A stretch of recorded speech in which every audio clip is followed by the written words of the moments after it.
The island of Sodor has many beautiful places. There are fields of green, white sandy beaches, and cozy villages.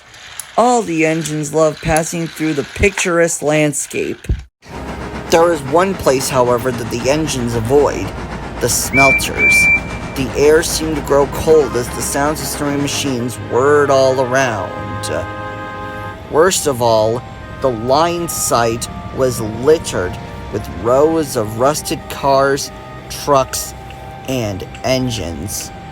The smelters were run by two menacing diesels, Ari and Bert. They take great pleasure in their work and never miss a chance to taunt the engines.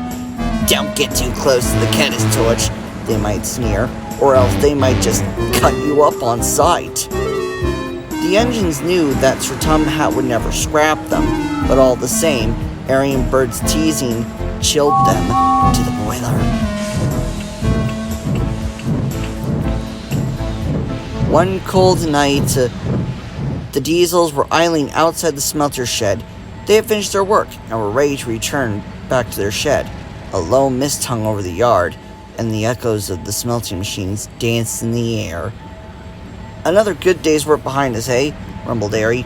"Couldn't be better," mused Bert.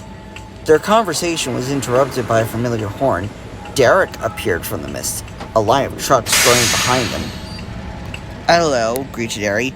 "What can we do for you?" "Good evening, chaps," smiled Derek. "They were clearing out an old mine on the mainland. Plenty of rusted equipment well past its prime."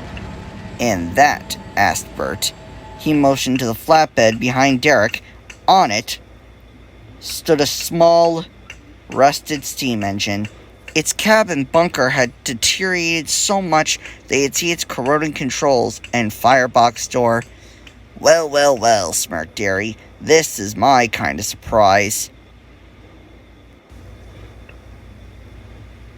"They found it tangled in the weeds. Must have been left behind when the mine closed."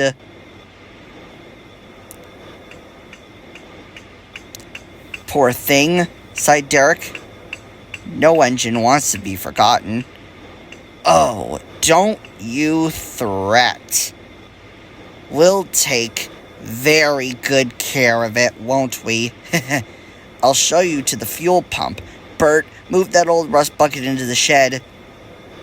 Bert didn't like being bossed around, but he complied as Ari and Derek rolled away.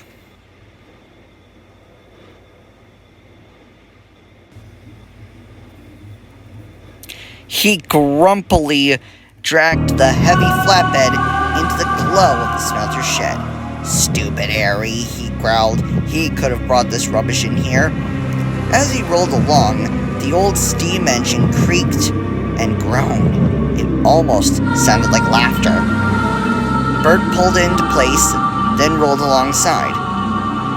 "Who's got the last laugh now?" he said. "Useless old kettle."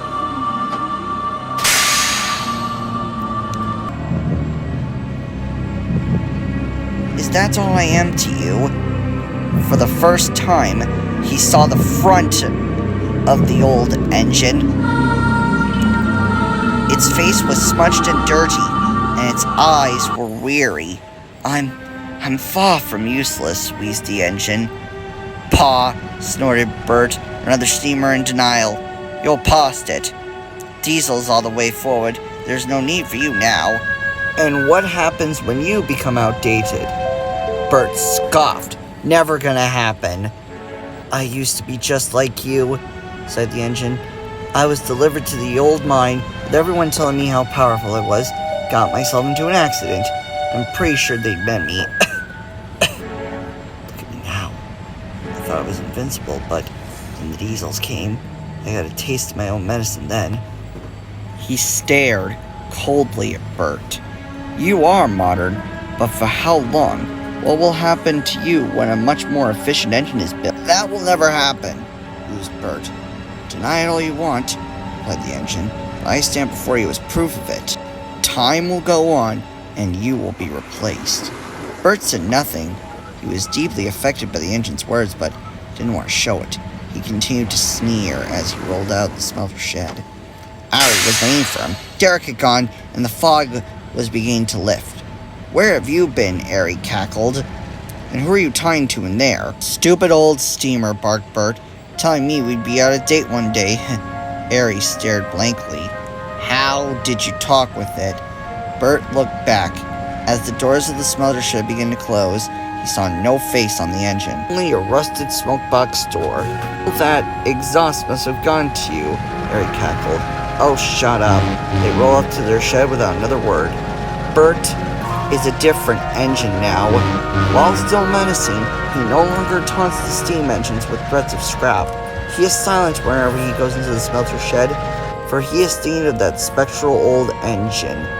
Every shadow, every noise reminds him of that night. I think the engine's words will follow Bert for a long time. Don't you?